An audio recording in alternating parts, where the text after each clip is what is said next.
Let's look at our problem. We have a set called C. It is written in a Mati way, and we need to say the same thing in simple English words.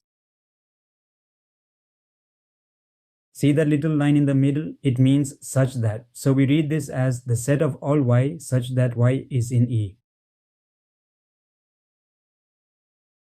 This funny little sign that looks like a tiny E means belongs to or is a member of. So E belongs to the set E.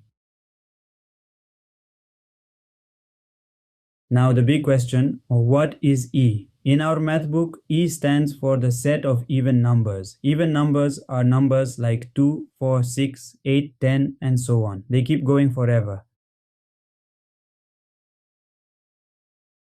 Even numbers are numbers you get when you count by twos. Like 2, 4, 6, 8. You can always split an even number into two equal groups with nothing left over.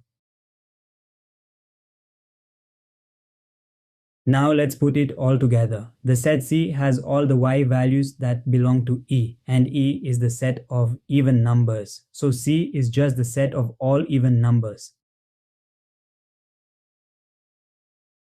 Great job. Our answer is C is the set of all even numbers. We took the Mati way of writing it and turned it into a simple English sentence. That is what descriptive form means.